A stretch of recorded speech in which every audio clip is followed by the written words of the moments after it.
Because if you don't eat, then 2 long breaks is kind of difficult, isn't it? Okay. So somebody asked me, from last, one thing I have to say, okay, big discovery, the letter of love is not from Einstein, apparently.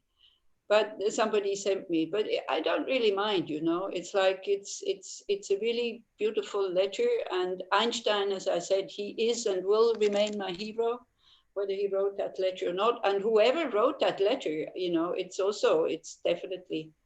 definitely in his spirit. So just so that then maybe, of course, it has much, there you go, how perception is, yeah?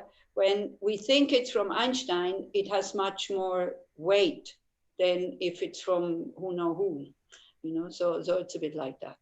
And somebody just sent me also an email, and I just clicked on it and looked into it. A panel of like a physicist, a neuroscientist, a psychologist, and about 4 or 5 people, scientists, who talk about this, when we feel connected, and that there is this certain energy that does changes in the brain. So there you go. So you have to, the contemporary proof that there is such an energy that we call love. For the loving kindness chant that we were listening to at the end, maybe yes, maybe no, I don't know. If somebody listened to it, you can, because somebody said, can you send it? You can find it on the internet, just loving kindness and ime oi. I can put it in the chat how you write that. And then you can find different versions. And me, I think it's like this. Me from my side, I have many things that Dalit is saying something in Hebrew. That's fine. So me from my side, when I'm not well, I have many, many things that help me to come up again, and then to continue with the practice. Because sometimes doing formal practice, like not getting angry, not being stressed, not being frustrated, if you're not well, it's almost impossible to do. Yeah, because this is for the Buddhists, and for the ones who would like to become Buddhists, maybe. You see, all these Buddhist practices in general, they're for people who have a healthy, steady mind, who already, they grow up with the view that everything is in the nature of suffering, like what we see is not the way that it exists, that our negative emotions are based on appearances. And also it's two O, yeah, okay. No, it's not metta, it's metta. Probably a typing mistake, but it's okay. So this you can find many versions of it, and then you choose the one that you find the most helpful, or that you find the most inspiring. What I find very inspiring also, you see, I have a few heroes. So of course, one is the Dalai Lama and then my gurus, but also other heroes, like for example, Leonard Cohen. Yeah, like also when I hear Anthem, you know that song, the Anthem? Ring the bell that still can ring, forget your perfect offering. There is a crack in everything. This is how the light gets in. That's another thing, like maybe it speaks to you, maybe it doesn't speak to you. We are all individuals. So whatever we can find that inspires us, that moves us to tears. Somebody wrote in the chat when we talked about open heart, what does it mean to you? And somebody kind of wrote something like that will move me to tears. This is exactly what when we touch that tenderness that we have in our heart, we are moved to tears, but it's not a weakness. It's kind of maybe something like, our whole life, we search for happiness and we don't want suffering. So when we are in that spot, then we're there. Then we have found it. And maybe this is where the tears come from. I don't know. They're definitely not tears of sadness. And it feels good. They're just tears of being moved. In general, one doesn't like to cry in public so much. But I learned it from the Dalai Lama because he does it. You know, he cries in front of like 10,000 people without being ashamed at all. But it lasts like 2, 3, you know, not even minutes, like maybe 10 seconds. And then he takes out his handkerchief and he starts blowing his nose and then he continues. Yeah, so this is how sometimes he cries because he's moved. Sometimes he cries because he's sad. Like he says, what makes him sad is that people, you know, when they ask, well, Buddhism is very difficult to practice, is there a way it can work quicker and it's easier? And he says, as long as people have this attitude, there's not much hope to go all the way. Like to have the good heart, which is open 24 hours for all beings all the time. But it's, you know, somebody wrote, is that possible? Yes, it is possible, because when you think about your children or when you think about yourself, we have this very spontaneous, natural attitude, wanting to be happy and not wanting to suffer 24 hours a day. We don't need to encourage ourselves to do that. And even people who harm themselves because they are mentally really kind of confused, they harm themselves because they think it will bring them happiness. So it's in our nature wanting to be happy and not wanting to suffer. The only problem is, I think, especially the Western world has gone totally in the wrong direction. That we have developed the outside world, and we still have not understood that this is not giving us the answer that we want. That yes, it makes life easier. Can everybody please mute your audios? Yes, can everybody please mute your audios? Shall I also mute my audio? Thank you, Valda. Oh, that's just a picture. Wow, this looks very live, your picture there. Put on your camera, Varda. Come on, so I can see you. Varda? I'm sorry you can't, because my mother phones once in a while and I don't want to disturb the Okay. thing. Okay? It's a nice photograph, though. Thank It you looks very like much. as if you're totally there. That's good. I'm trying to. I'm Yeah. doing my best. Yeah, Thank right. you. Good day. Okay. Oh gosh, where were we? With things that inspire you, yeah. So we are stuck with that wish for happiness and not wanting to suffer, and looking for it outside. I mean, we all know it in the head. The happiness is not outside. Happiness can only be found inside, in our own mind and in our own good heart. But still, you know, this realization seems to be very, very weak. We seem to not have understood it. Like even me also, when things go against what we want, it's like this short moment of, yeah, like me yesterday, I have a guest here. And so I said, well, you can be here. It's absolutely no problem. But tomorrow from 2 o'clock, I need the space and this and that. And then she comes with a friend and they're having lunch. Yeah. So it's like, you know, because I was absolutely not expecting it. When I had said from then to 10, I really need to space. So I was not expecting it. And I felt like this rush of anger coming up. And the whole package, you know, not feeling respected, not having my way, and poor me, I'm working so hard because I had a teaching in the morning and in the afternoon, plus then the precepts. So yesterday was the whole day on the Zoom, and I felt like what, you know.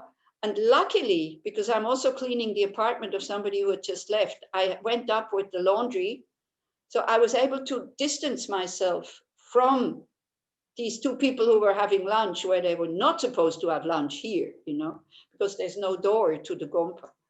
And so luckily I could calm down and then calm down again and kind of really and feel bad, you know, feel bad to have reacted in such a way. Like, oh, I told you I need the space. And I felt, what are you doing? I mean, come on, it's not a big deal. They're here, so then you go to your room or something like that.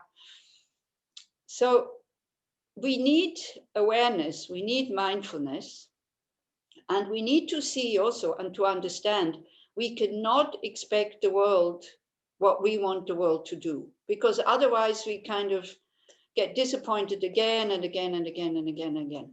And a big part of being happy is gratitude. But if we kind of concentrate on the negative things the whole time, then there is no gratitude coming up. Yeah. So gratitude, that really gives you a lot of strength and resources and all this. And it's a really beautiful and very pleasant state of mind. And you're the only one who can develop it. It's no point somebody else telling you, but look at all the good things you have. What happens when somebody tells you this? Somebody can open a microphone and tell me what happens. If you feel discontent or if you're depressed and your problems are really huge, because my problems are always big. I hardly ever say I have a small problem, but the instinctive feeling of problem is always big. So when somebody tries to install some gratitude in you and says, yeah, but look, wow, you have such a good car, you have such a good family, you have such a good this, what happens with us? Does it make us grateful? Don't be shy. It makes me angry. And you have to, I don't hear so well. I'm old, I don't hear so well. You have to go very close to It makes us angry. How can't you see my problem? Exactly. Instead of saying, oh, wow, thank you. I didn't understand it. I haven't seen it. We even get angry. You don't understand me and blah, blah, and this and that. So we have to tell that to ourselves, but not with the guilty feeling. This is a problem. Our ego mind very quickly falls into guilt and shame. Oh, I'm not grateful. I have all these things. And then the wisdom mind comes behind and says, yes, you have all these things, but all these things are not the real cause for happiness. They're just the conditions to be happy and to be grateful. Yeah. So then we start to ask ourselves, okay, what are the real causes for happiness? And then you have to find out. And the problem with our mind is we want lasting happiness. We don't want just temporary happiness, but all these impermanent things like family, friends, the sense pleasures, they do give us a moment of happiness. Nobody is denying that, but they are going very, very quickly. Yeah. And for the sense pleasures, we need to be in contact with these objects. Otherwise, it's not working. A memory of a good cake is not giving you a moment of happiness. A memory, yeah, I'll be reading. Wait, I opened the chat maybe. I'll read it in a minute. Because if I keep reading the chats, I know I asked you to do chats. If I keep reading the chats, I put them to the side, then I get distracted. And anyway, my memory is very bad anyway. So with the gratitude, is like you have to understand yourself. Don't think what you have. Yeah. This is usually not working. Think how it would be not having it. Then it works. Okay? Imagine your situation much, much worse than it is. Then the gratitude comes. I know it sounds the same, but this is the thing about Buddhism. We can tell you all these things, as long as you don't experience them, they have no effect. If you only have it in the head, it has no effect. And this is why, it's just intellectual knowledge. You have to experience them. You have to feel it. You have to feel, how do I look at all the things I have? What kind of feeling, sensation does it produce? And how do I feel when I think, wow, what would my life be without them? And then you start to see and you feel, to experience the difference. Okay, so there's a question, when you have time. I'm doing the Buddhist fast and I'm not sure if I can eat. No, one meal today or not according to tradition and vows I took. You could have had breakfast this morning, but no lunch. I ate yesterday before I started the fast. Yeah, that's good. Can you kindly help? One meal today or no meals? Thank you. Well, it's okay. I made it's my mistake also for the fast. I think when I am in Israel, we take the vows after you had the meal and when the fast kind of already started, then we take the vows. Not that you take the vows, then you have to go and eat. That's not really a good thing to do. So next time, if there's still Zoom or whatever, we do it like this again. So you had a meal yesterday. So I would say, if you can, wait until tonight, until the 3 stars come out, because now it's already afternoon, and these few hours, I think you can still survive. This is for who's Bar O, okay? God bless you. Yeah, thank you very much. I take all the blessings I get, whether from God or from Jesus, or it's like, this is what we really need. Okay, so with the gratitude of having the good cake, or the good feeling from eating the good cake, it might come when you remember in whose company you ate it, or who made the cake, somebody that you like. Then maybe there is a happy feeling coming. But very quickly, if the person is not present, there's a longing feeling coming. Oh, they're not here, and all this. So these kind of happinesses or pleasures that we have, this is very tricky, the whole thing. It kind of tilts very quickly into discontentment when we don't keep consuming. So this is why. But there is already for us, I think, happiness that is available when you think about your own goodness and all the good things that you do, especially if you have low self-esteem. It is so important. Let go of all the mistakes that you're making. Let go of all the things you can't do, but really rejoice in the qualities that you have. Yeah. And what I used to do when I had menopause, I used to have depression, and I was in a terrible mood. I mean, I was in a real danger, I tell you. So I tried to keep out of people's ways in order not to hurt them, because I was in such a bad mood. But the meditation I used to do was, I was thinking of all the people that had been kind to me. And kind in a way, just not to hurt me, not to hate me, kind in a very simple way. And then the space in front of me, because I visualized them and put them there, and the space in front of me got bigger and bigger and bigger and bigger with more and more and more people. And then I thought, well, I can't be such a monster, because most of those people are not Buddhist practitioners. So if they like me, then that means that somehow I must also have good qualities.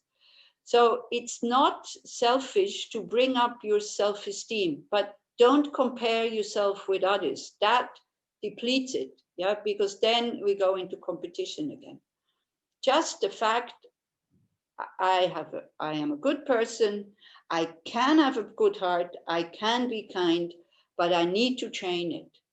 And then whatever occasion you come, when you feel that you want to say something and you feel awareness, you feel tension, deep breath, you open up, you relax, and then you say what you need to say. But we're so quick, we are so quick. I saw it yesterday, like the whole scenario, me, poor person, not having enough space to do what I need to do on Zoom, was like, the whole thing was there, just like this. It's amazing.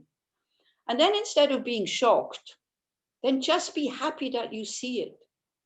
It's so important, because when you're shocked, then you don't want to see it anymore, and then you suppress it, and it's no point. And we're all like this, by the way, discuss, talk with others about your shortcomings. When we were discussing Shantideva's 6th chapter with the Swiss group here, so I asked them what they do, antidotes for anger. So they all gave me these wonderful answers from the texts. They all know what to do. Yeah, all things, think about karma, think about the other's condition, all is empty, it's impermanent, all this. And then I asked them, and does it work? And they all said no. So it's like, you see, it takes a long time for this to work spontaneously. It will start working when we have awareness or mindfulness and we see, okay, tension there, we come inside and we try to open up. Then it will start to work. Okay, but now we have to go to forgiveness. So again, the same way what we did, the same thing we did when we started with the good heart.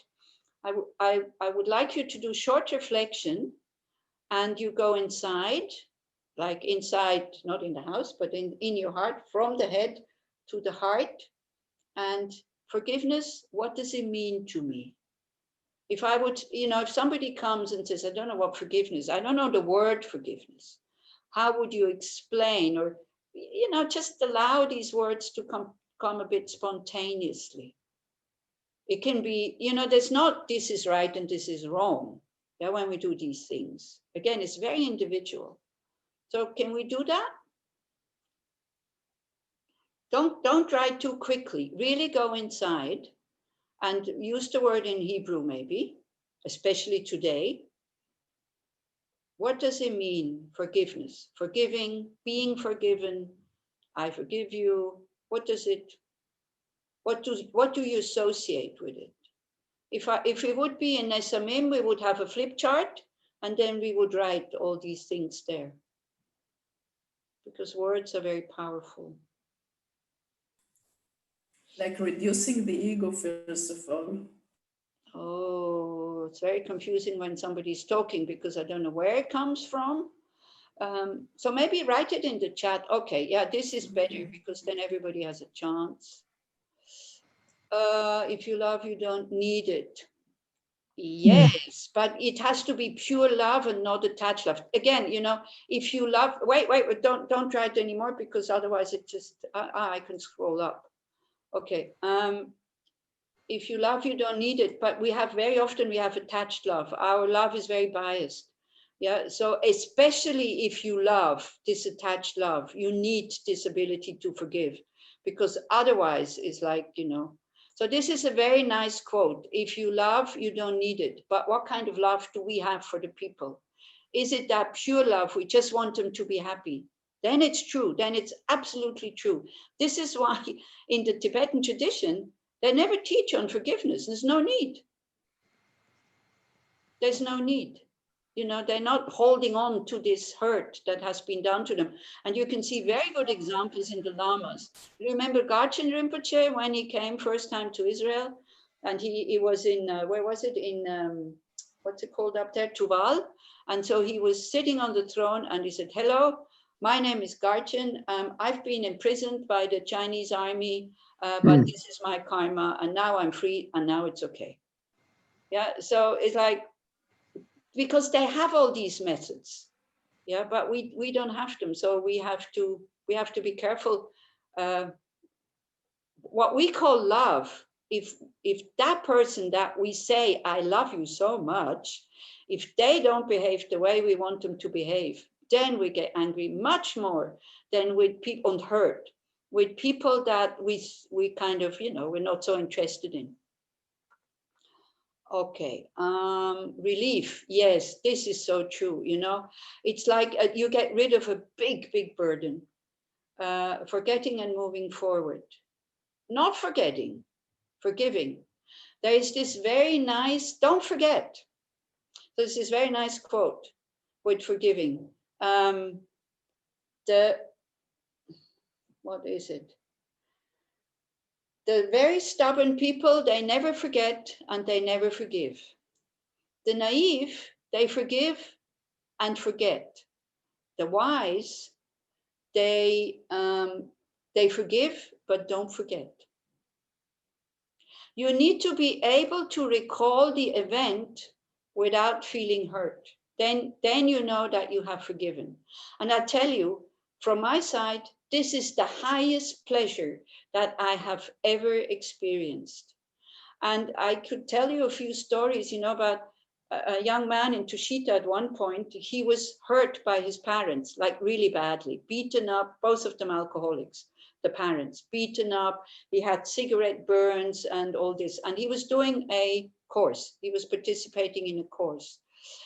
And so, of course, in the course, you talk about bodhicitta. For the Buddhist, you will understand what I'm talking about, the kindness of your parents, the kindness of your mother. Oh, yeah. After the talk he came, I thought he's going to kill me.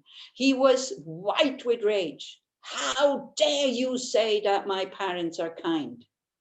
So I said, look, I didn't say your parents are kind because I don't know them. I didn't know the story before. So I asked him to come to my room and to tell me the story. So he told me and he showed me his scars. So then at the end of this 7 days teaching, we have 2 days meditations on the topics that we have taught. And the last topic is compassion and is Tonglen, like giving and taking. And I always warn people and I say, please, do not take the person that has harmed you most because it's too big to take their suffering. And so, will I be able to tell the story? And so at the end of this meditation, he came to see me and he was totally relaxed. And he said, wow, I never knew that compassion feels so much better than anger. So he was courageous enough to take his parents, but you have to be ready to do that. Don't overestimate yourself. Do it with smaller groups. And somebody also in the chat before wrote, can you teach us how to be compassionate? Not today, but next weekend. Like the coming weekend, we have teaching on the 4 immeasurables. So I'm not making publicity for myself because quite honestly, I prefer smaller groups because then we can discuss. But it's also nice to have such a big group. So don't leave because you think like, yeah. So we will talk about how to develop loving kindness, compassion, joy, joy and equanimity. And I will have 2 hours for each one. So we go back to forgiveness. Can everybody please mute your audio? This we have had, yeah. Then forgetting, moving forward, not forgetting, but still moving forward. Thich Nhat Hanh says, not forgiving is like sitting there and hoping for a better past. We keep hoping for the future, but sometimes we even hope for a better past. I mean, the future we have to create ourselves, with our actions now. This is absolutely, I have no doubt in this. What we do now, this creates and shapes our future. What we have done in the past, we can only learn from this, but we cannot change it. But the future we can shape. Peaceful mind, yeah, letting go, to forget all about that, not to forget. Again, forgetting is very dangerous, yeah. But not forgetting doesn't mean that you can't forgive. Because when we forget and it happens to us again, then wow, it goes into the same spot and into the same wound, yeah, when we need to forget in order to forgive. How can you forget something big? You cannot, and you shouldn't. There's no need. Release, to really understand the other, yeah, to really understand what lies ahead of the other, because they will have it in front of them. And in the reflection, we will go into that direction. Compassion and understanding towards those of myself who are mistaken in their actions. Yeah, this is very high thinking. Again, if I would ask here, does it really work? Are we advanced and realized enough to be able to have that? I have to train it. So it doesn't come spontaneously yet, but yes, it definitely helps. And then the heart really opens. You see, when you have forgiven somebody that you don't like or that has harmed you, it doesn't have to be personal harm. It can be just, the injustice, people who create injustice and all these kinds of things. When you have forgiven and you can wish this person well, then you are safe. Then the person cannot harm you anymore. They can still kind of do these things to you, but it will not hurt you. I'm talking about words, okay? I'm not talking about acts. If somebody harms you physically, you need to go away from that person, if you can. Okay, so this is not, kind of developing compassion for somebody who beats you and harms you physically, even verbally. If you cannot deal with it, if you cannot really forgive and see with compassion and understanding, and then you're not hurt anymore. So again, it's good to see that we have the capacity to do this, because if a child that you truly love tells you, "Mommy, I hate you," while they are still small, we see that their mind is out of control. We don't take it seriously. If the teenager says it, it already goes in much more. If a grown-up daughter or son says it, it hurts very much. Because we think, we imply that they are under the control, or they have control over their negative emotions. And this is the understanding here. Yeah. The compassion is, we see they are in such a terrible state because they suffer. The understanding would be they are out of control. They're not doing it on purpose. This really helps, you know. I have to turn on the light, sorry. Because if we think that people harm and hurt us on purpose, then we cannot forgive. It's impossible. There. But again, this we will do more in the meditation part. What else do we have? Feeling lighter, that's the advantage. Clearing my heart and being aware of inner child to change, reducing the ego, letting go of anger. Yeah, reducing the ego is a good thing. Because you see, when we are the victim, it feels quite comfortable actually, because we have certain rights. A victim has the right to be grumpy, to hurt back, to want things, to be greedy. And we kind of, we play these games with each other, isn't it? And when you have been the aggressor, it's true that you actually allow the victim to do all these things that are not very beneficial for the victim either. It seems to be soothing and comforting, but it's not really. And while allowing it, they keep doing it. And then after a while, we start getting hurt, and then we feel like the victim, and then the whole game kind of continues. Do you understand what I'm saying, by the way? Yeah, with this victim thing. Yeah, they're reducing the ego. The ego likes to be the victim, believe it or not. This false ego, yeah, not the I, that inner, the inner self or higher self or whatever psychology calls it. It's that I, me, center of the universe. Yeah. Because we're allowed to be lazy, we're allowed to be, as I'm saying, grumpy and all these kind of things. And we take advantage of it. It's like when you play poker and you have a card in your sleeve, being the victim is like when things get tight, you pull out the card and you say, hey, I'm the victim. I have been hurt. So now you behave like this. We use it to control others, actually.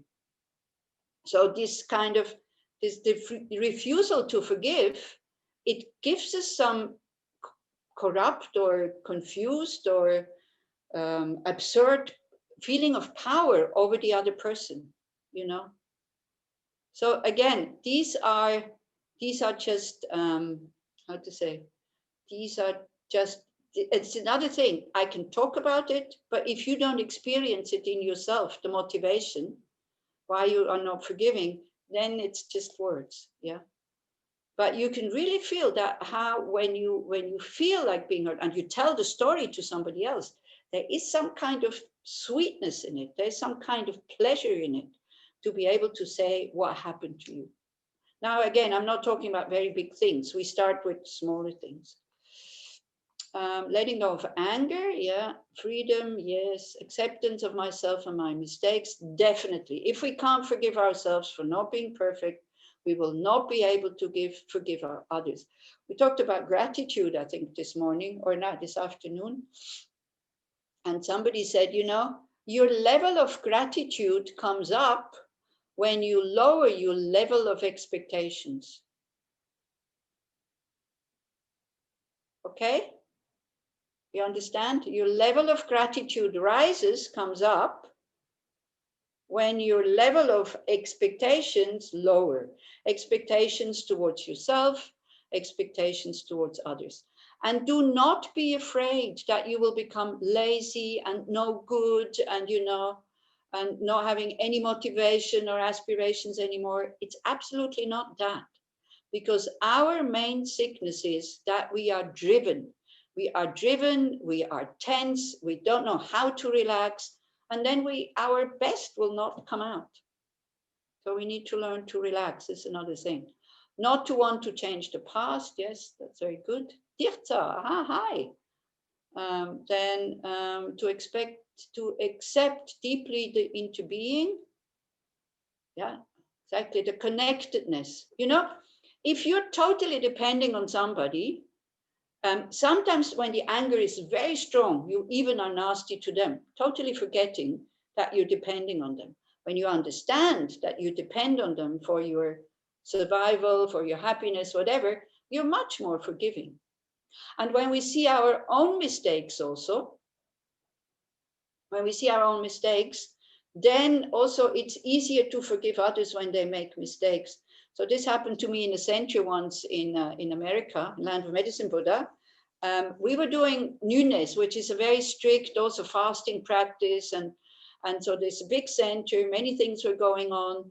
And we had to move the place where we were doing it because the group was quite small 2 times. And then the director said, okay, I promise you, this is the last time, because we did for 2 weeks. So then after 3 days, after 3 days. So what happened to me, I had fallen asleep in the Gompa because it's really tiring to practice. And the candles were burning. And there was a mandala house, which is, a drawing where the deities are in, with curtains. And there were candles in front. And it was hot. And the air condition was making wind. So I was falling asleep, the candles were on, and these curtains were blowing into the candles and then into the mandala house and dripped this plasticky thing onto this hand-painted, very precious mandala kind of thing. So I was going like, and the director was quite stern with me all the time. So I thought, oh, wow, now I'm going to get it again. So, but what happened, we also had to move the place, although she had promised that we don't have to move anymore. So I went confessing, saying, this and this happened. Now these plastic dots are on the mandala. I think it's impossible to remove them. When fabric, which is not real, which is synthetic, when it burns, it makes these plastic kind of things very hard. Have you ever? Yeah, okay. So I can't remove them. So I went, with the beating heart, like, oh, and I said, I'm really, really sorry, but, just, I'm really sorry. I fell asleep and then this happened. And then she looked at me, she said, oh, it's okay. It doesn't matter. I understand. It's a very difficult practice. And I thought like, wow, what's going on? And then she said, and by the way, I'm really sorry. You have to move again in the afternoon. So I was relieved that she was not angry at me. I didn't mind moving again. Yeah. And she was relieved that I did, because I can also be like this. You all know it. Yeah. The ones who know me, I can also, when things don't go my way, I can also be quite tough and, and start shouting and show my discontent and all this. So she was also afraid of me. I was afraid of her. And because we both had made a mistake, it went very well. So this is why, seeing that we also are not perfect, it really helps with forgiveness. Forgiveness is letting go the wish for better past. It's easier to forgive someone who hurts you than to forgive yourself hurting somebody else. This is for people who have a very big ego, that one. Because in general, not forgiving somebody else, we don't forgive them during the whole day, like 24 hours. Yeah, do you see what I mean? For like, they hurt us, and then forever and ever, for that moment, we freeze them into that situation. Okay? We don't give them the chance to be, we don't do anything good for them, like until we have let go. For us, it's only occasionally that, the guilt comes up, and then, but then again, we go and have an ice cream and we're kind to ourselves and this and that. So I'm not so sure about this, but this, especially if you can't forgive yourself, this is this thing that, thinking that you're perfect.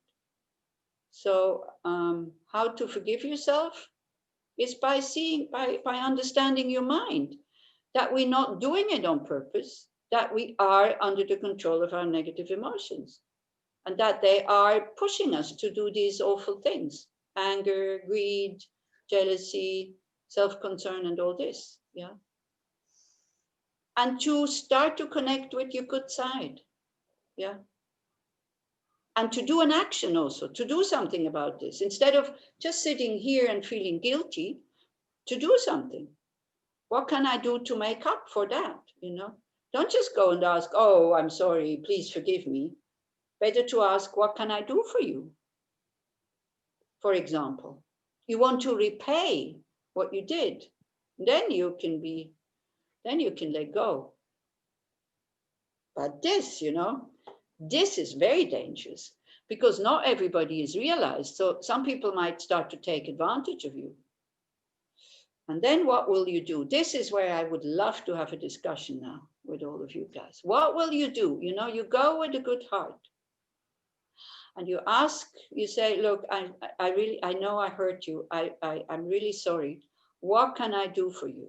And then the person says, okay, you do this, you do this, you do this, you do this. Would you do it happily? I think if you are sincere that you want to repay what you did, you would do it happily. But then if the person continues to ask things of you, then you get angry and say, hey, come on, that's enough. Yeah. So there's this fear of being taken advantage of, isn't it? Also, if you would do that, again, look at your thoughts and look at your feelings and your sensations. If you go to somebody and ask, what can I do for you? There's a lot of fear. I mean, it needs a lot of courage to do that. Yeah. So maybe you don't have to ask the person personally. You can just decide in your mind that, okay, whatever I can do for that person for a while, I will do that. And then I will make up for it. But we kind of go to the people that we have hurt with an expectation. If I go and say, I'm sorry, they will say, yeah, it's okay. Don't worry. I forgive you. Isn't it? This is what we expect from them without even offering to do something for them. It's not really fair. Yeah. So you have to take into consideration if you go and apologize personally, that the person might kind of just go, get lost. I never want to see you again, and closes the door. So, and then for you, in order not to be hurt, because then you are the victim and you are getting angry.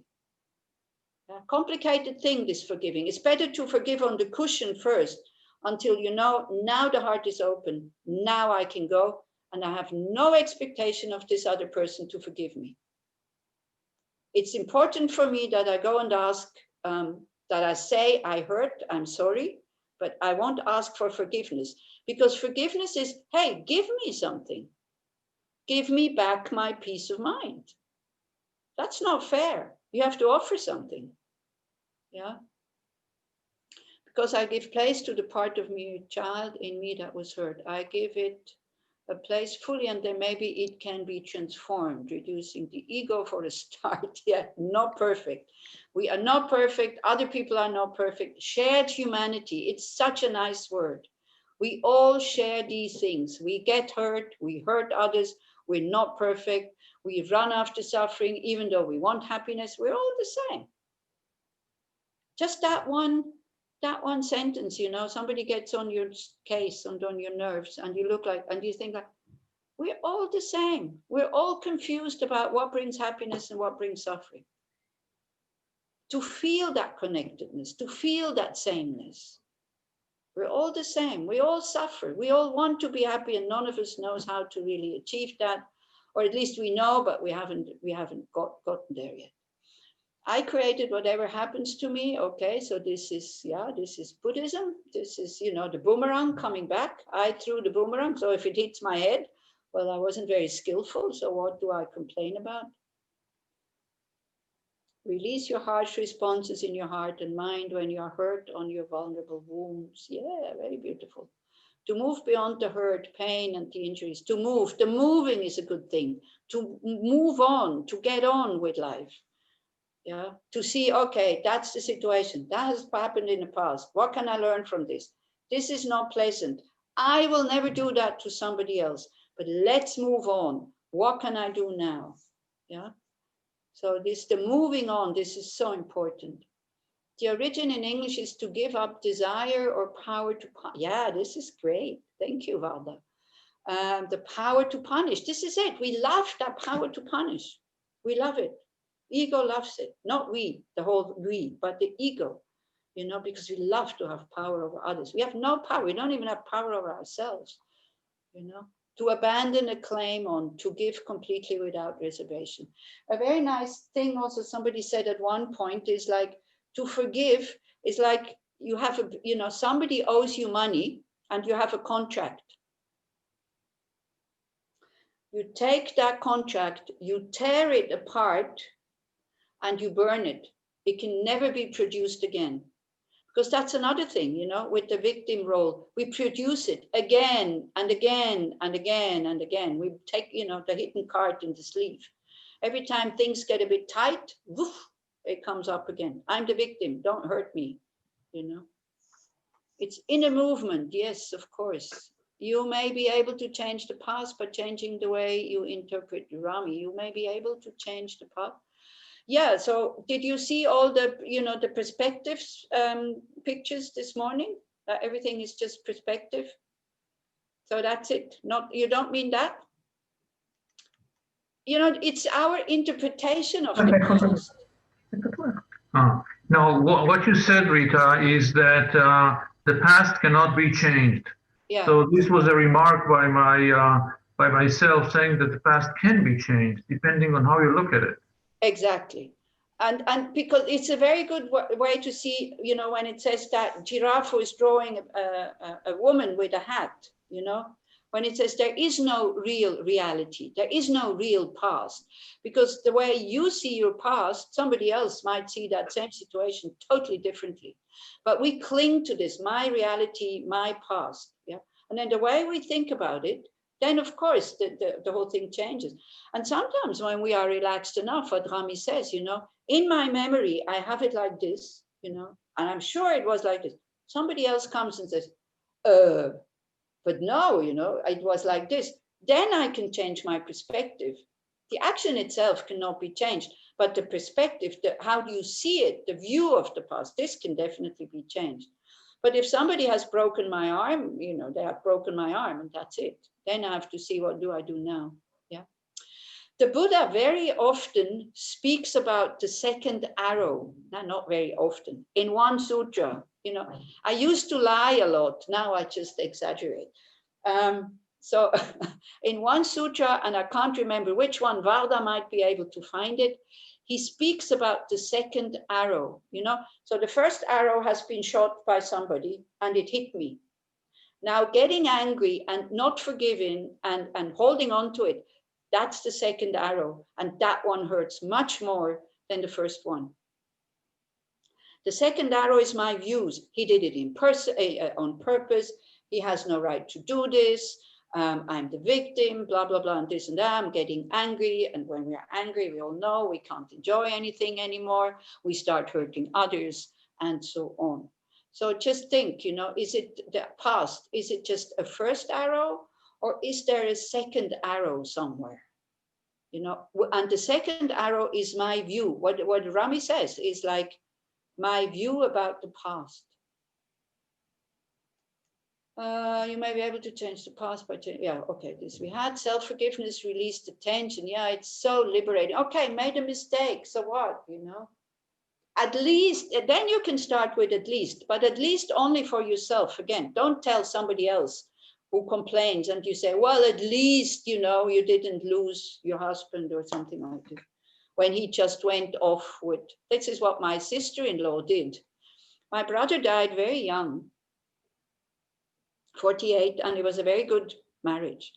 And it was very painful, and it's still painful now, like 22 years later or something. And so but as you know, as age goes on, sometimes husbands and also sometimes wives, they go off with other partners. So my sister-in-law, she tried to kind of console her girlfriends who came to complain about her husband who had a girlfriend. And she said, but at least he's still alive. And you know what the girlfriend said? I would prefer it if he would have died. So you see, this is not understanding the pain of the other. When we try to ease the pain of somebody else, if you have not been in the same situation, we might say things that are totally not helpful. And especially with this, at least it's not that, you know. Like, for example, somebody has a miscarriage and you say, well, at least, but you can get pregnant, you know, kind of things like that. This is from Brené Brown's, you know, empathy kind of little video. How we try to, this is not empathy. This is just not being able to bear to hear the other person when they're suffering. Maya, for me, it feels like when I don't forgive, it's like I'm trying to swim, but there's a weight that pulls me down. And when I forgive, it's like I'm letting that weight go and can swim more easily and with a lot of joy, I would add. Yes, definitely, perfectly. So for the last 10 minutes, I would, though, this is psychology now, because as I'm saying, you know, with the forgiving, I always have to find, now I kind of lost my notes, I think. With the forgiving, I always have to find things somewhere else because you don't really find anything in the texts.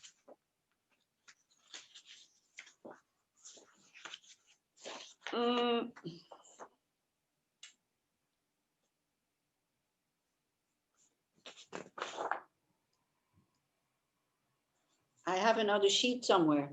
Can I go and get it? Because I don't know it so much by heart because I only use it in the Yom Kippur course once a year.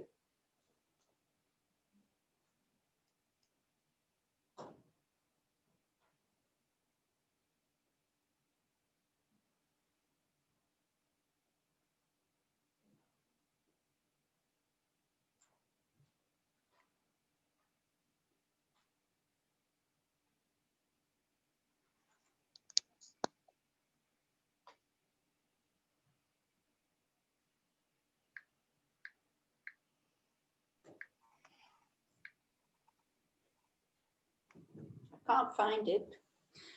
Oh. So anyway, so now I can't find it. That means now you have to work again. The Buddhist Sutra, Salata Sutra. Thank you, Vanda. I knew you would find it. So now, okay, now you have to work yourself, which is a good thing that I didn't find it. And you have to write in the chat what is not forgiving, so that we are sure that what forgiving, we just had what is forgiving, and what is it not? Do you understand what I'm saying? What is not forgiving?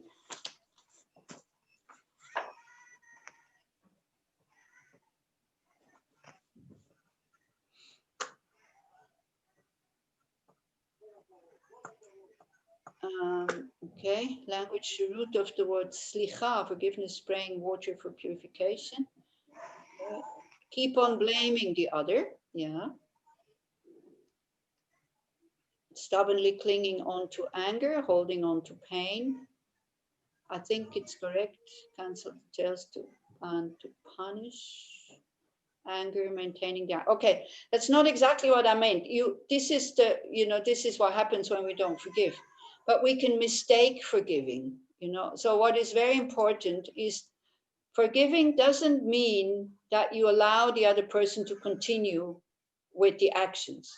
This is what I wanted to try to get at, okay? I think somebody's microphone is on. Still waiting the other to ask for forgiveness. Yes, also, but it's especially, very often we are afraid to forgive because we think that then the other will continue with his actions. Even if you don't forgive, they continue with their action. Keep thinking and feeling bad. Vengeance. It's not vengeance, but it's also not a kind of a forgiving. I really want you to understand that. It's not a kind of forgiving that would say, oh, it's okay, it's my karma, I deserve it, these kinds of things. Okay? Yeah, this is very important. It also doesn't mean that you need to have contact with the other person. If it's too difficult to having contact with the other person, it's okay to keep away, but to work with it until your heart softens and until your heart opens up. Do you understand what I'm saying? It's not making the action okay, but it's separating the action from the person.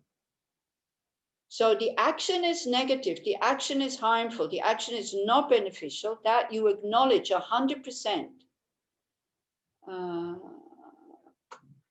That you acknowledge 100%, but you still want the other person to be happy. That is forgiving.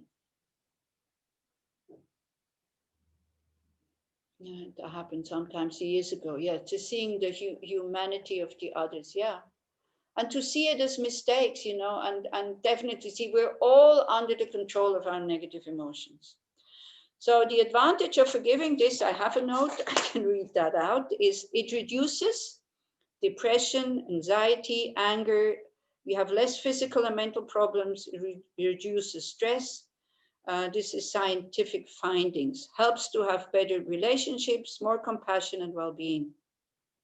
Not forgiving is like the airplane that cannot land in the airport, or having crap TV channel and refusing to change the channel. Maybe it's Netflix, maybe it's not TV anymore. It is a good excuse to be special. So change the focus. I am not the center of the universe. This also, when we talk about reducing the ego, freeze the situation in your heart. Yeah, this is also not forgiving. Not truly forgiving is still expecting some kind of recognition. Exactly. You know, we like to hold on a little bit. Like it's really, really, really difficult to totally let go. It's very difficult. But as long as we're holding on something, then we're not totally free. Yeah. So it's a big art to forgive. You can forgive, but still bring the other to justice. Yes, of course, exactly. This is what I'm saying. You know, this is very important. You still call the police, but you're not just calling the police for the other person to be punished. You call the police so that the other person is protected also from doing more harm and more negative things. And also keeps the wound open, you know, if we can't forgive. But forgiving is a skill, and you can experience that you have forgiven. You know, you can measure your forgiveness. Still want the others to be different. Yeah, exactly. So it's also not forgiving, and then they need to behave the way you want them to behave. That is not forgiving. Yeah, like we forgive, and then we expect that the other is not doing that anymore. You can't. You can't. You know, it's like I give you the gift of forgiving, but now you have to stop harming me. So you have to change. You have to be different. That also creates just more problems and more negativities, because then we feel very, you know, we feel very noble when we forgive. We feel very grand, you know.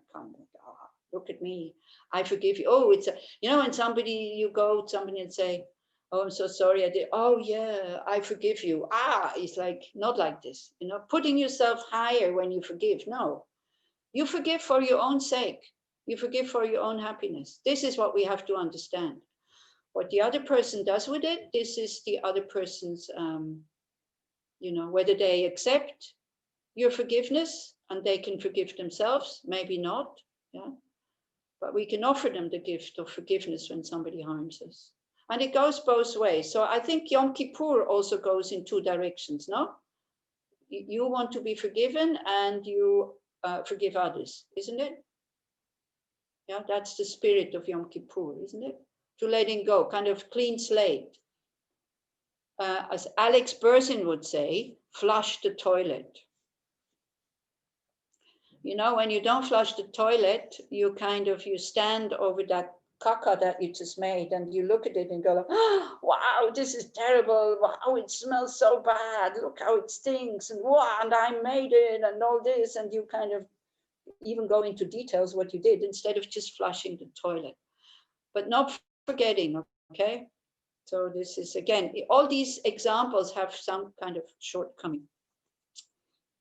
So forgiving is not forgetting, not condoning. If you can forgive, it will become one of your best memories And that love for the person is definitely not attachment, because you had to work at it. So when you have warm feelings towards somebody who has harmed you, this is very safe love. This is pretty pure love. Yeah. Flush it down the drain. Yeah, you can flush it down the drain. But then what you usually don't make caca into the drain. So meaning toilet is a good thing, because we made the mess also. We have been there, we're also involved in this whole thing. We're not just the innocent victim. That's what we think. That's what we like to think. Can you ask forgiveness from somebody even if you don't understand what made him so mad and angry at you? Oh, wait. Oh, is it? That's a good question. Can you ask forgiveness from somebody even if you don't understand what made him so mad and angry at you? So I don't really understand the situation, right? I'm a bit slow. Can you? So somebody was mad at you, and then you say, "Oh, I'm really sorry, I made you mad." Is that what you are asking, Alan? Is that the question? Yes, definitely you can, and it's really helpful. When somebody is mad at you, and this for the ego, I tell you, to kind of the big balloon of ego to go, psst, and then it just disappears, is a kind of admitting mistakes that you think you haven't made and asking and saying that I'm sorry. That really takes the wind out of the sails of the person who is angry at you. But that takes a lot of wisdom and a lot of compassion and a lot of self-confidence. Yeah. Don't become oh, it's my fault, it's my fault, it's my fault. Not like this. But because of wanting the other person calm down, you say, yes, I'm so sorry I made you, I know I made you angry, because then the other one feels hurt. When do we get angry? When we don't feel heard, when we don't feel seen. Yeah. So then when I say, I know I made you angry, I'm really sorry, This is very helpful. I hope I'm answering that question in the right way. Even you don't understand what it is. Then when things have calmed down, then you can ask, okay, what was it really that made you so mad? And then if you want to change, not to make that person mad anymore, then you stop doing these things. Can we forgive and as well expect not to be harmed by the other person? No, you cannot. I don't think so. We can expect it, but it's like, when we understand, we don't harm others on purpose. Other people don't harm us on purpose either. We are under the control of our negative emotions. How can you expect that the other person will never harm you again? Again, just turn the whole thing around. We harm others also sometimes, yeah? Don't we?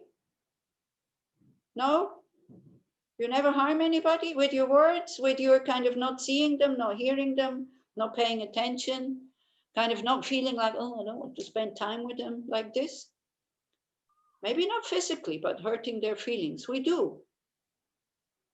So then the situation gets tense, and then, we talk about it, and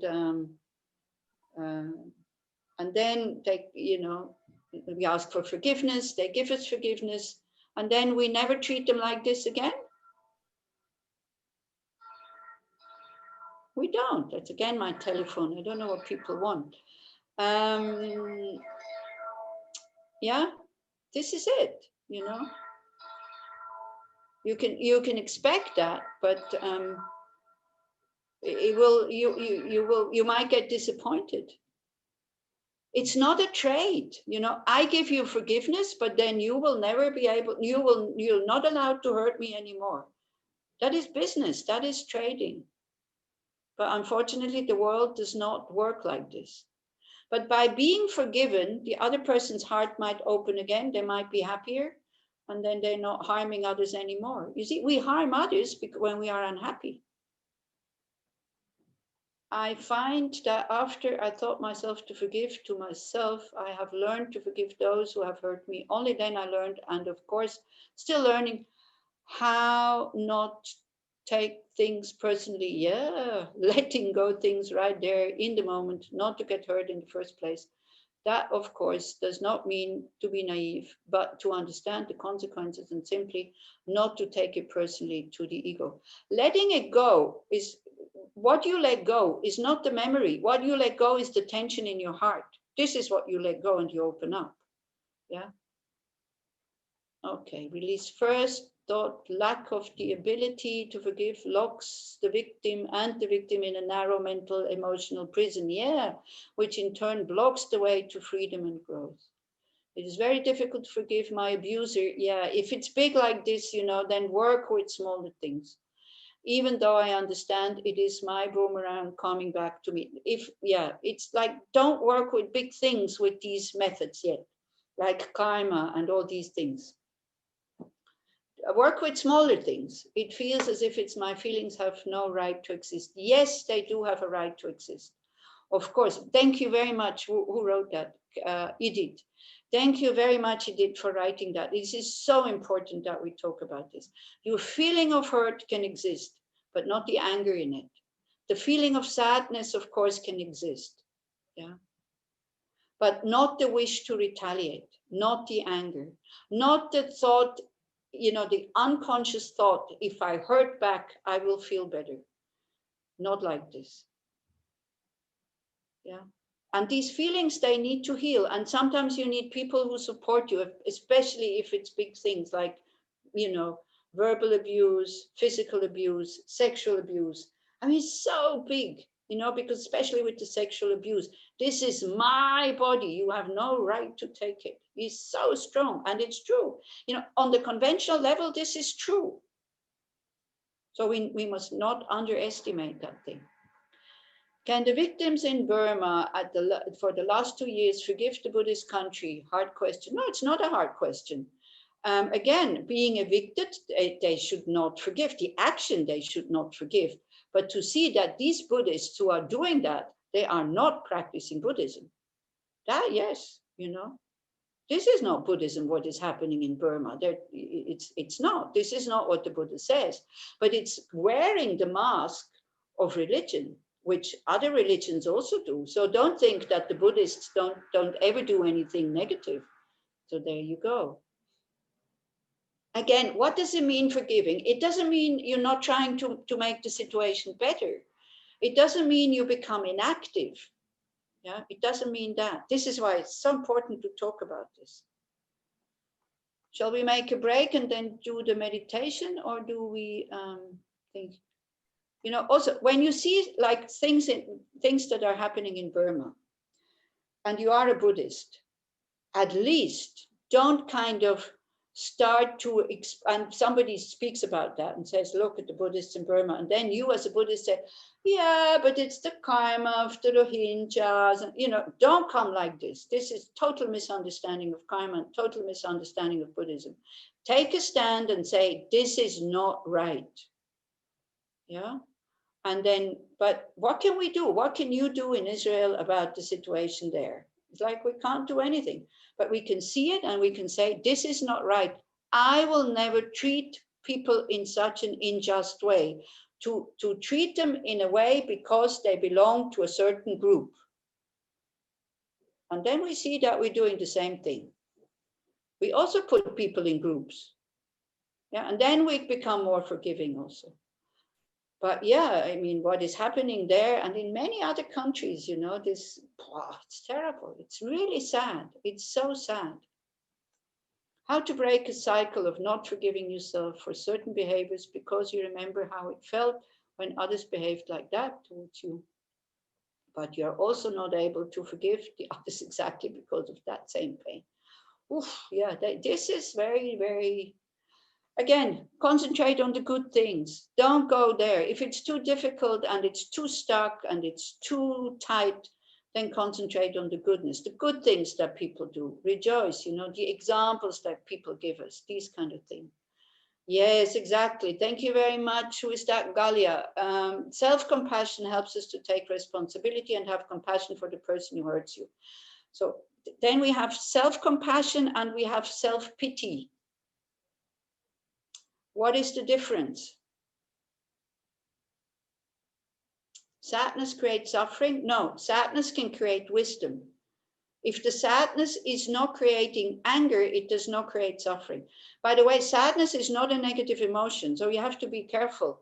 Not every negative emotion feels bad, and not every positive emotion feels good. Sadness is a very good emotion because it makes us look what is wrong. And then we go, okay, what can I do about this? You know, if we go to life like smoking joints all the time and then say, oh, everything is okay, and, you know, floating on your bliss cloud, that is not happiness. Sadness is very, very helpful. It's very helpful. And then you look, if you can change something about it, you do. If you cannot, then we have to start to accept and start to take care of our karma. Self-pity is keeping the unforgiveness. Yeah. Self-pity is like, the difference is self-pity is only concentrated on I, me. Self-compassion is going first awareness. Yeah, you need mindfulness and kindness. So you need to be able to look at your pain with kindness, with friendliness, not with aggression. This pain should go away. That's very difficult because these unpleasant things, we want to have them go away. I don't want you. Okay.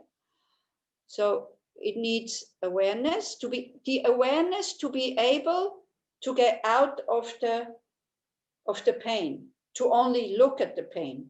And this you train with mindfulness of breathing, because the breath is a neutral object, and you learn to watch it attentively in an interested way without getting involved in it.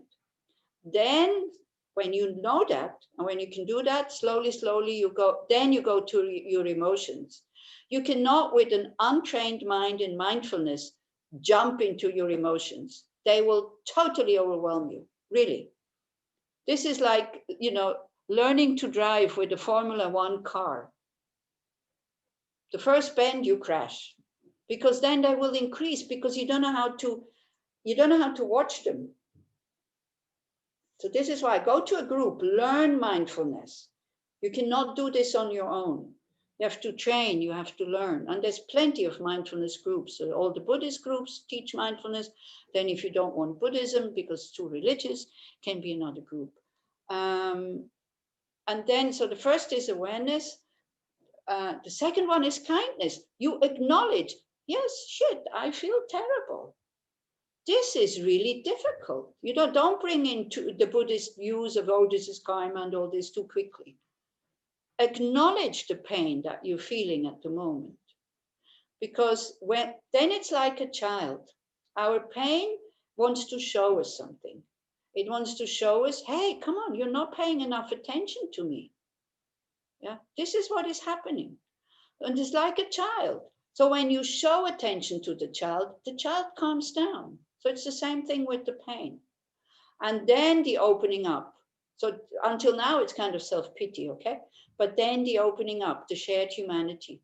I am not alone in this. Then it becomes self-compassion. If you focus on yourself only, it very quickly goes into self-pity, makes you feel even worse. So you see, I'm giving you all these things in an hour and 15 minutes now. These things have to be studied. These things have to be learned. They are not easy. And I tell you, our mind is a very, very tricky thing. So this is why mindfulness, I prefer to call it awareness. I don't like the word mindfulness. Awareness, to know what's going on in your mind, to know what your motivation is, to experience, how does it feel when I think like this? How does it feel when I think like this? You need the training of basic awareness, knowing what's going on in the moment. And then all these wonderful methods work. If you don't have that, I doubt that they will work. Then it's just in your head. How to react when someone is saying sorry over and over again for the same behavior that is hurting me? Well, Dani, how to react when someone is saying sorry over and over again for the same behavior that is hurting me and our relationship and is not changing, you want to say. Well, what can you do? Just don't make the same mistake, you know? If you can change, I tell you something that's really harsh. I don't know if you're strong enough to hear this. This is Lama Zopa Rinpoche. Lama Zopa Rinpoche said, in a relationship, it is enough if one is flexible. I don't see anybody smile. What do you make of that statement? In a relationship, it is enough if one is flexible to have a happy relationship. But our ego, wants equality here. If I'm flexible, you also have to be flexible. Then there's problems. Yeah. So that was a very strong statement, but it's true, unfortunately. It would be enough. And you see, if you give in voluntarily, it is very easy to do, and it creates a lot of happiness. If you have to give in because you're not strong enough to go against, then you are unhappy. So decide, this is what Rami says, decide, do I want to give in or am I forced to give in? Oof, I think I better start to give in voluntarily before I'm forced to give in. And I'm not talking about big situations with countries and all this. I'm talking about, at home. But then we feel stupid, isn't it? We feel stupid. Instead of feeling happy that we can be flexible, we feel stupid. It's such a shame. Being flexible is such a strength, like the tree, very strong. Then the wind comes, breaks. The little one, very flexible, Whatever is beneficial, I will do. And beneficial not for me, but also for others. Self-pity is keeping up the forgiveness. Yeah, totally. What else did we have? We are far over time here. Self-pity depletes your power to act. Self-compassion gives you the strength to act. Exactly. By by opening up, by widening. It's not only me. Wow, so many other people are in the same situation. And to understand, hey, this suffering has causes. I am shooting the second arrow here. Yeah. Yeah, but I know, there's some people who say, I'm sorry, but they never change. Because why? Because they can't change. You see, if we keep up the trust that everybody, if they had the capacity to be good, they would be good, then it's okay. Everybody wants to be a good person. But we kind of put that prison, that shell around them or that chain. Oh no, they are always like this, And also the way we see people, we make a lot of mistakes, we go, like, let's say this person, you are saying sorry, always, but then you're not changing. Like, we would go, you are saying sorry again and again, always, and you are not changing. So it's like, we're not saying, I see you like this. We say, you are. Like, you're really like this. You're absolutely not different. Always means not changing, permanent. And then we only see this one aspect. We don't see the good aspect. Do you understand what I'm saying? If we would go like, instead of saying to somebody, you are, we would go, I see you this way. It would take away a lot of that reality that we think is out there. Because we can see somebody when we're in a good mood as a totally beautiful person. And when we're in a bad mood, the same person becomes totally ugly. Yeah, and we don't even notice. And we think it's true. Again, this whole thing about reality. From self-compassion, you may develop and grow. With self-pity, you are a victim. Yeah, and it's harder to do something in order to grow from the situation. Self-pity gives away responsibility. Self-pity blocks totally, Self-compassion kicks you in the butt and makes you act, makes you do something to better the situation for you and for others. But it needs to have these three aspects, okay? Awareness, to be able to watch without interfering. Kindness, to recognize your pain. And shared humanity. This is what it needs for self-compassion. Otherwise, not working. You can watch talks by, what's her name? Christine Neff on YouTube. Very good, very wonderful, wonderful talks about how to develop self-compassion. It's a skill. It's not just here. Yeah. Self-compassion is based on mindfulness. Yes. Kindness. Yeah. That's what I just said. Thank you. Exactly. Common humanity, shared humanity. It looks very, very hard. Yes, it is. It is very, very difficult, but it's only difficult. It's not impossible. So you see, when your words, the power of your words, okay? When you go, oh, it looks very, very hard. Again, it becomes very hard. Yeah. When you go, wow, this is very difficult or very hard, you give it the honor that this is difficult to do, and then you have more patience with yourself that you're not able to do it at the beginning, and you continue with practicing it. It's the same words but said in a different way. Do you understand? Yes, no?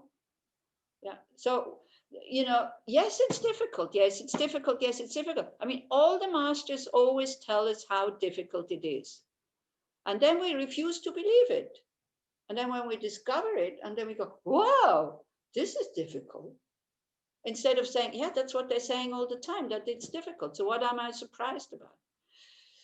Anik, you living in the mountains. I used to climb rocks. It's very difficult to climb rocks. But because I did it kind of voluntarily, and I knew it was difficult, it was joyful. Yeah. You see, human mind wants to accomplish things. So then we might as well try to accomplish something that is worthwhile. Then it can work.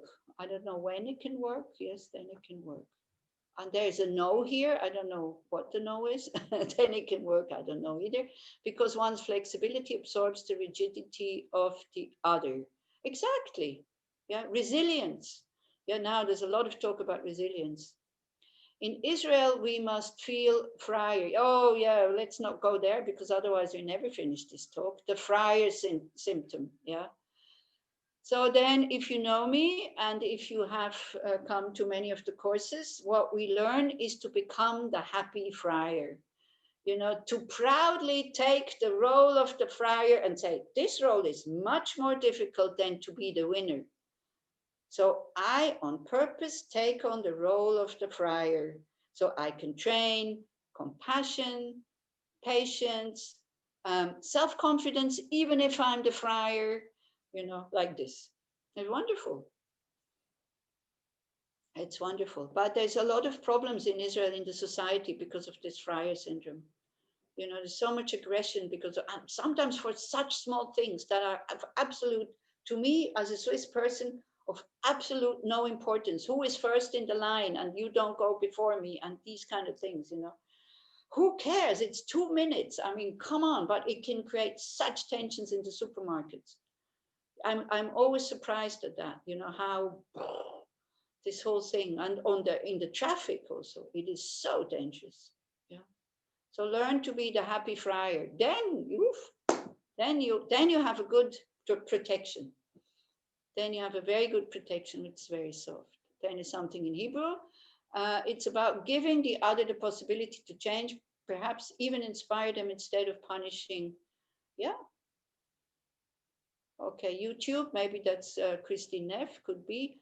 I guess one of the key questions for me is when do we put boundaries? Yeah, to protect ourselves and others because they create negative karma. So when we act negatively, even in response to negative actions? Very good question, very good comment. How will you find out when to put boundaries and when not? With awareness. When you have introspection, when you can go inside, when you have learned to honestly look at your intentions, then you know when it's necessary to put boundaries. And then when you know where it is genuine, when you say, I'm stopping you because I want to protect you from creating negative karma. If you don't have awareness, all of these wonderful methods that are like medicine become like poison and you create even more negative karma. But it's totally okay to put boundaries. But wouldn't it be wonderful to be able to live without boundaries? Yeah. So it's like, decide, you can maybe spend one day in the month where you say, okay, today, no boundaries. And then you look at your mind in the evening. And then the other 29 days, okay, the boundaries. Yeah. Because you see, then I put my boundaries and then the other put his boundaries. And then we don't know where they kind of hit or where they even come inside. And then it becomes very complicated. Yeah. Self-compassion is very protective, and then self-compassion knows where to put the boundaries. It's okay to say no. Compassion can be also very active and very tough,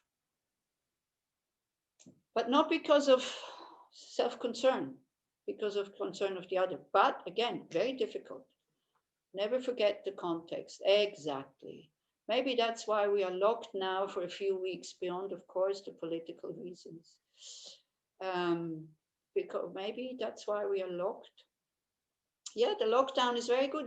Keep up the contacts with Zoom and with the telephone and all this, or with thoughts. Send out loving thoughts from your open heart, like we did this morning. Yeah, then you don't feel so lonely. Okay, my dears. So what shall we do now?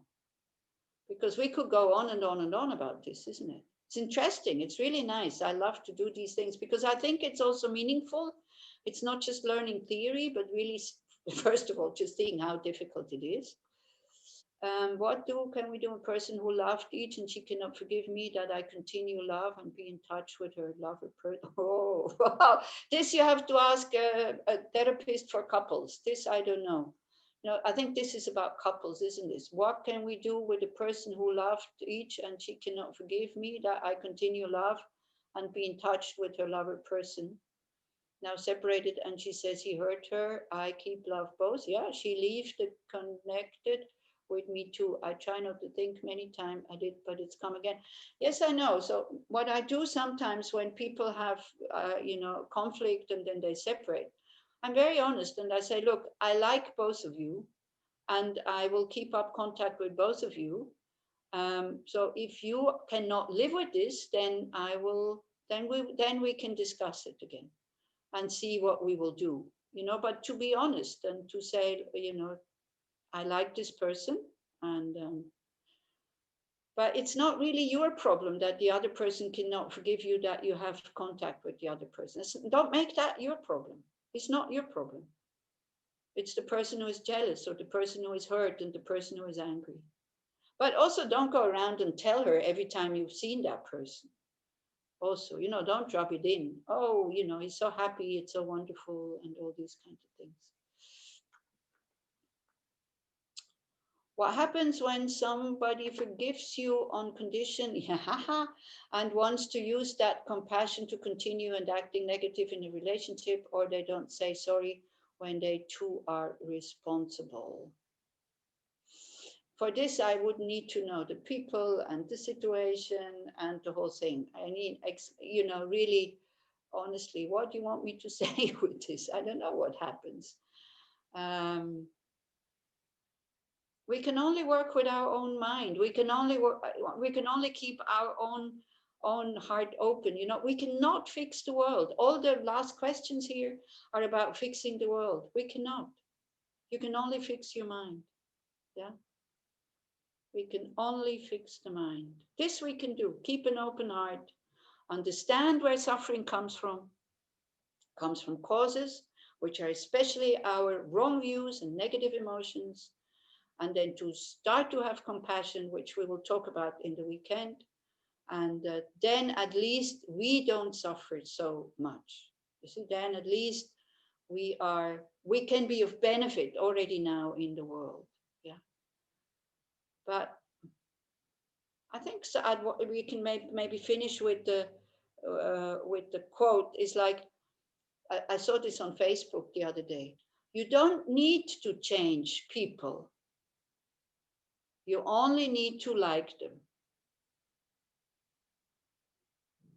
And how can we like people? When we start to see we need a pill to fix the mind. Yeah, well, there's no pill. It's awareness, it's mindfulness, and the Buddhist. It's not just mindfulness, by the way. Okay, so it's the awareness, the mindfulness, the mind who calmly can look at itself, what is going on, but then also the methods how to transform it once it is calm. So I know about Buddhism. I know that Buddhism can offer you a lot of methods, but I'm sure there's also other methods. So you find out which method kind of suits you, because the methods are painful. The cures are painful. So they need to suit you. You need to be in accord with them. You need to know, where do these methods, where do they lead me? Do I want this result?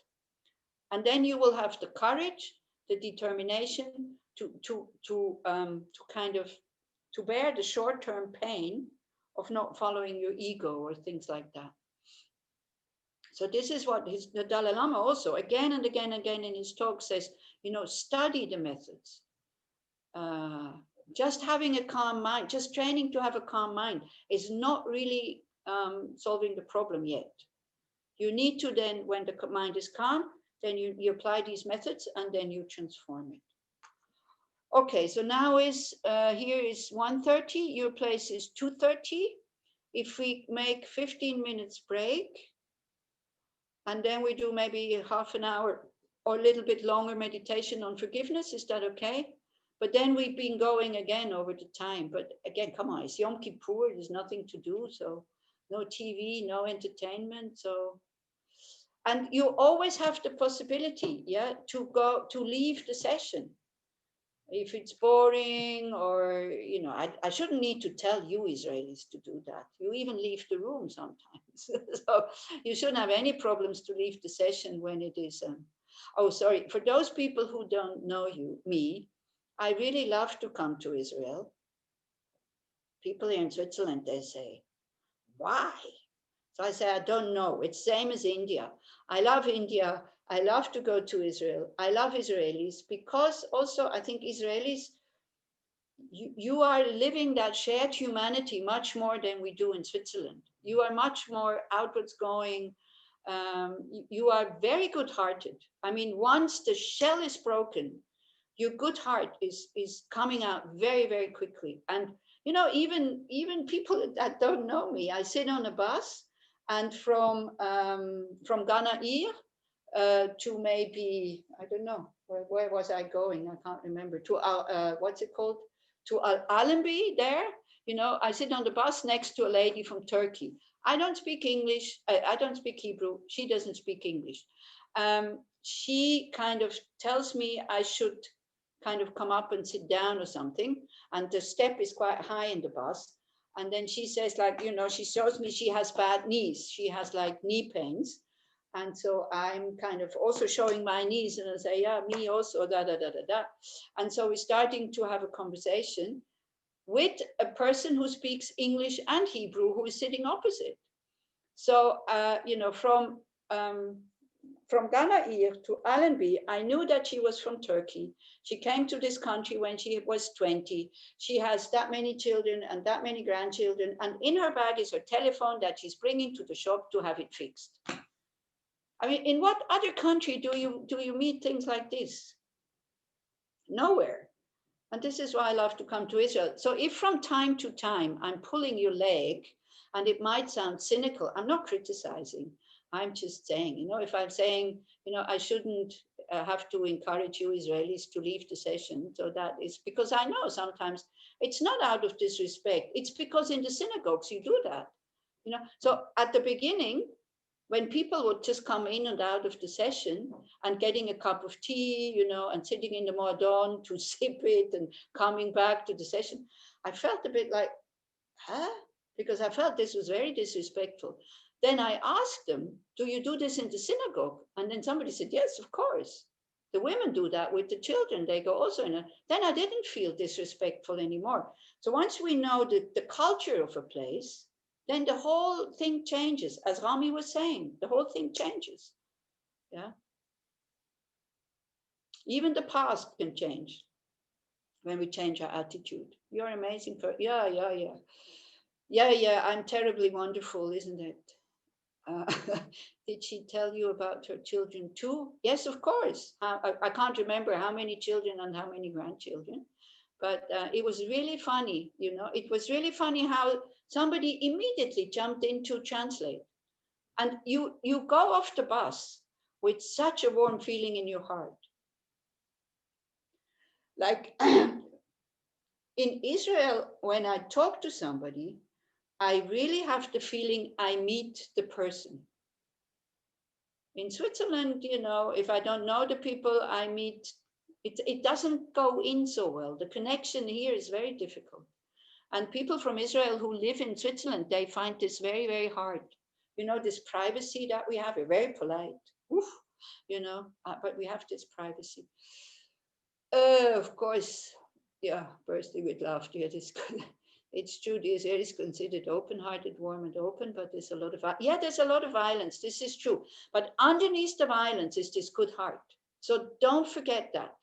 Please don't forget that. And everybody, if we give them the opportunity to show their good heart, and I can see it with Israelis, when I meet them, and the moment they feel that I'm not attacking them for being Israeli, they totally open up. Because, you know, you're always in the defending mood. I mean, you've been in that mood since thousands of years. You always had to fight for survival. So then, of course, there is this violence. I mean, it's totally understandable.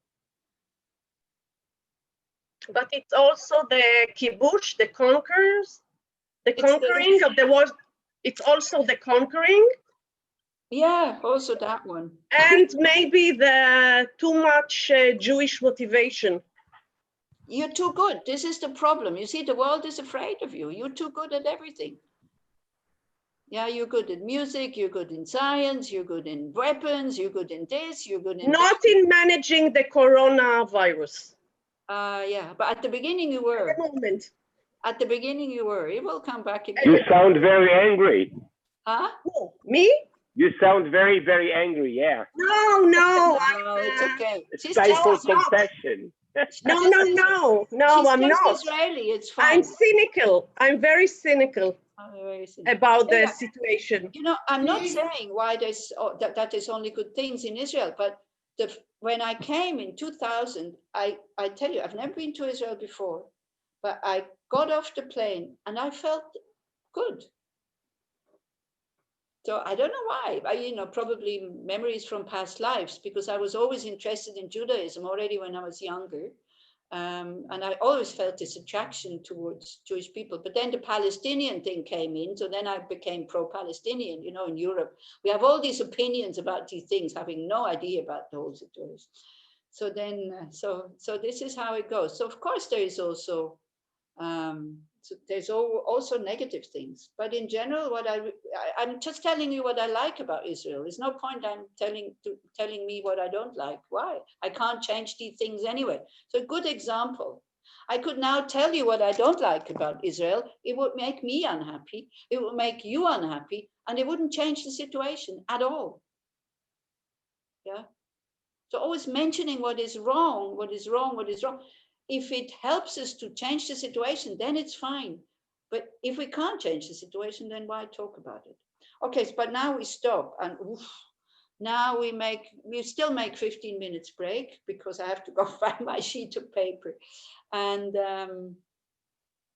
then maybe I'll see you again for the meditation. I think we leave it on, isn't it? We leave the Zoom on.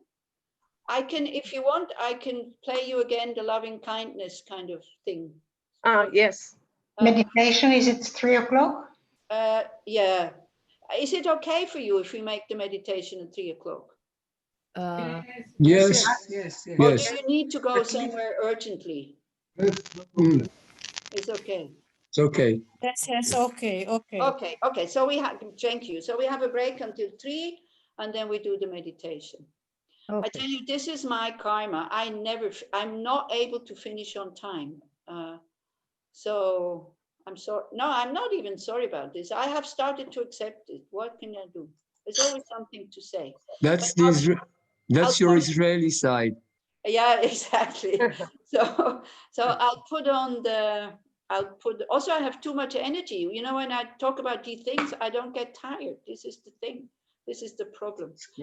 So I put on the metta chant in the break, and then if you want to, you can turn off your volume if you don't want to listen to it. And if you are, try to just, it has an effect on people's mind. School teachers who do mindfulness, they use it to calm the children down in school classes. They put in the background, they put in this thing. Okay. So I have you to so find much. it, and so for you is a break now, okay? Thank you. Thank you. Anila, Yeah. do you think that after the meditation at 3:30 or so, we're having a break and coming back when, do you think, according to the original plan? With the 5:30? with the Chenrezig meditation. Yes, please. Oh, that can be the same time, isn't it? 5:30. It's 5:30. That's okay, isn't it? Sure, thank you. Yeah.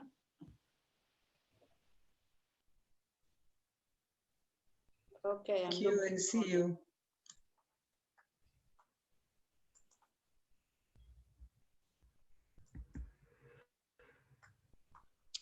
Okay.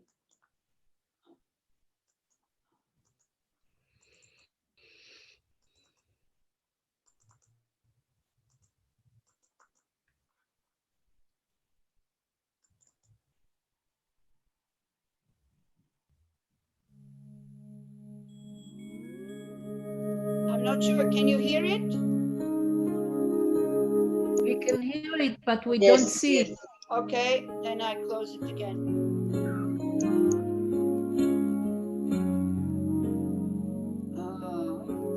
Okay, we try one more time. Oh. Now? Yes, okay. You can see it and hear it. Yes?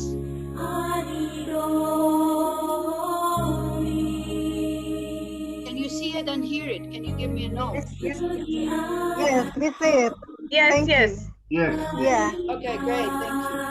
So see Thank what you you so much. don't.